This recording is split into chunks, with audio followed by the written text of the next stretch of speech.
तीसरा, भविष्य का आभास एवं दैवी संदेश का स्वप्न। तीसरे प्रकार के स्वप्न भविष्य में होने वाली किन्हीं घटनाओं की ओर संकेत करते हैं। प्रातःकाल सूर्योदय से 1-2 घंटे पूर्व देखे हुए स्वप्न में सच्चाई का बहुत अंश होता है। ब्रह्म मुहूर्त में एक तो साधक का मस्तिष्क निर्मल होता है, दूसरे प्रकृति के अंतराल का कोलाहल भी रात्रि की स्तब्धता के कारण बहुत अंशों में शांत हो जाता है। उस समय सत तत्व की प्रधानता के कारण वातावरण स्वच्छ रहता है और सूक्ष्म जगत में विचरण करते हुए भविष्य का, भावी विधानों का बहुत कुछ आभास मिलने लगता है। कभी-कभी अस्पष्ट और उलझे हुए ऐसे दृश्य दिखाई देते हैं जिनसे मालूम होता है कि भविष्य में होने वाले किसी लाभ या हानि के संकेत हैं, पर स्पष्ट रूप से यह विदित नहीं हो पाता कि उनका वास्तविक तात्पर्य क्या है। ऐसे उलझन भरे स्वप्नों के कारण होते हैं: 1.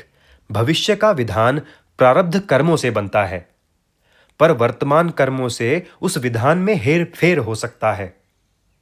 कोई पूर्व निर्धारित विधि का विधान साधक के वर्तमान कर्मों के कारण कुछ परिवर्तित हो जाता है, तो उसका निश्चित और स्पष्ट रूप दिखाकर अनिश्चित और अस्पष्ट हो जाता है। तदनुसार स्वप्न में उलझी हुई बात दिखाई पड़ती है। दूसरा, कुछ भावी विधान ऐसे हैं जो नए कर्मों के नई परिस्थितियों के अनुसार बनते और परिवर्तित होते रहते हैं।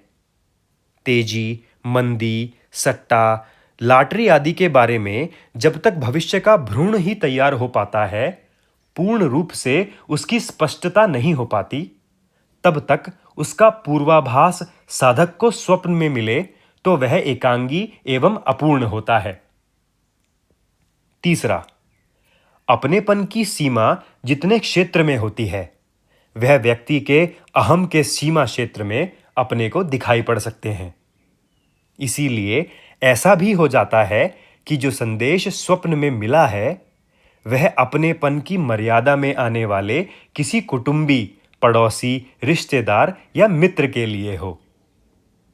चौथा, साधक की मनोभूमि पूर्ण रूप से निर्मल न हो गई हो, तो आकाश के सूक्ष्म अंतराल में बहते हुए तथ्य अधूरे या रूपांतरित होकर दिखाई पड़ते हैं। जैसे कोई व्यक्ति अपने घर से हमसे मिलने के लिए रवाना हो चुका हो, तो उस व्यक्ति के स्थान पर किसी अन्य व्यक्ति के आने का आभास मिले। होता यह है कि साधक की दिव्य दृष्टि धुंधली होती है। जैसे दृष्टि दोष होने पर दूर चलने वाले मनुष्य पुतले से दिखाई पड़ते हैं, पर उनकी शक्ल नहीं पहचानी जाती है। जब धुंधले स्पष्ट आभास के ऊपर हमारी स्वप्न माया एक कल्पित आवरण चढ़ाकर कोई झूठ मूठ की आकृति जोड़ देती है और रस्सी को सर्प बना देती है।